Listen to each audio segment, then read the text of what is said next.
ভালো লাগার মতো স্বাদ আছে। তো আমার সরকার সে একটু বেজার হয়েছে বলে আমি আর আপনার সাথে গাবো না। তো যাই হোক সব দেব, সব দেব, তাই না? অর্ধেক 2000 পাইছি না, 1000 দিয়ে দিই।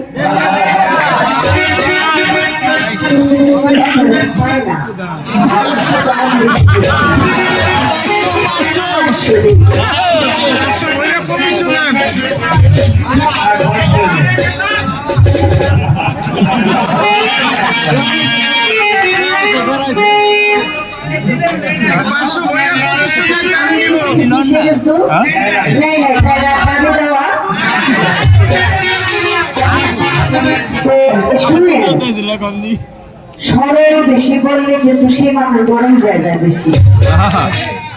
এই মানুষটা ছোটবেলা সরল ছিল, যখন একটু বড় বয়স হয়ে গেছে না, তো অনেক গরম শুরু হয়ে গেছে। আমি আশা করি নাই, এজন্য আশা করি নাই এমনি পাতলা পায়খানা হয়েছে। নিজে তো কইছে, আমি তো কইতে চাই নাই। আমি এই জন্য বেশি চাপ দিই নাই, কারণ কোন গানের সময় আইয়া মিথ্যা একবারই বিশ্বাস করে না। আমি কোনো চাপ বইতে দিই, তাহলে আমি 2টা চাপ দিয়ে দিলে পায়খানা 2 মুখে বাড়িত। তারপরে কুতুরি কিন্তু চেতা সরকার মালিককে রক্ষা করছে, সুরটা গানের উপযোগী হয়েছে, এটা আপনি শান্তভাবে গাইন, এটা রাইট গাই। চেতানি দেয় ওই যে জায়গা নাবির নারী মিছিলে যায়, এই চিন্তা তো আর করে না। চেঁচামেচিটা বেশি বেশি করেন, এই চেঁচামেচি আর কোনোদিন করবেন না। আমি যে কথাটা বলে গেছি, মানে সেজদা দিয়া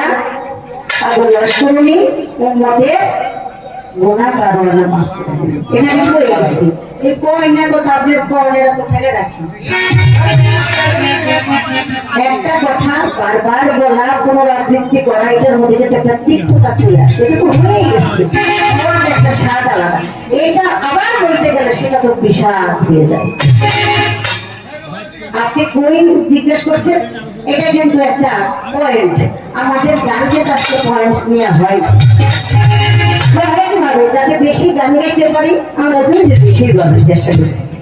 এখন বলা যে দয়ালম্বী তো মেরাজে যাওয়ার পথে দুধের পেয়ালা পান করলো, 12 আনা শেষ, একটুখানি রয়েছে। আল্লাহ বললো যে দোস্ত একটু যদি খাইতেন তাহলে উন্নতির গুণার সব মাফ করে দিত। তো আল্লাহ রসুল কয় আল্লাহ আমার পেয়ালাটা দেন, আমি পেয়ালা শুতে খাইলাম, তবু আমার উন্নতির গুণা জানো না। আল্লাহ বলে যা হবার তা হয়ে গেছে, এটাই বিধান, এটাই বিধান। তো এখন বলে তো তখন ওয়াশ করুন যে পারো না গুণা মাফ করে নিল, এটা আবার কোনটা, এটা তো বুঝেন না। ওই 4 আনা আর একটা 16 আনা নতুন করে আবার ক্লাস করাই তৈরি। 4 আনার একটা 16 আনা আছে, ওই 4 আনা থেকে 12 আনা, অর্থাৎ 12টি 12 ভাগ, সেটা আল্লাহর তরফ থেকে মাফ করে দিচ্ছে। কোনো আনন্দ নাই, স্বাদ নাই। এই বেসাদ কথাটা আপনি আমাকে কেন জিজ্ঞেস করলেন আমি বুঝতে পারছি, কষ্ট করছিলাম। একটু ভুলে গেছে গা, এই লেগে নতুন প্রশ্ন আর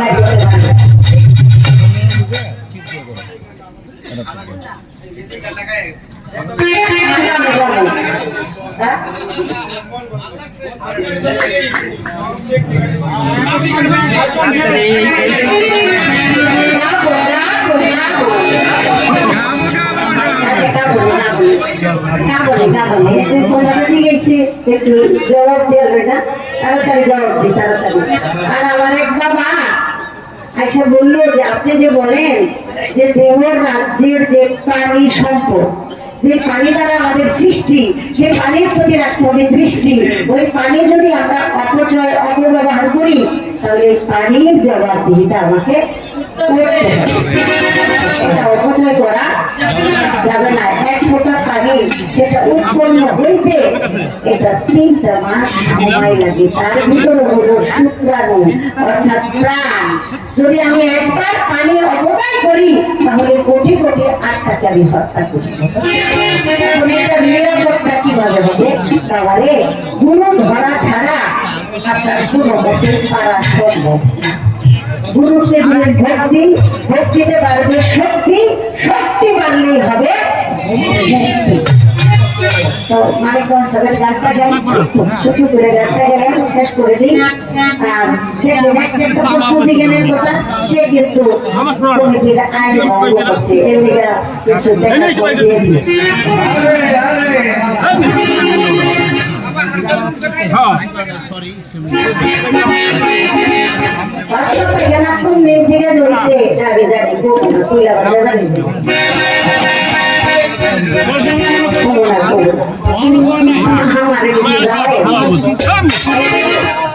किसे किसे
Thank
you.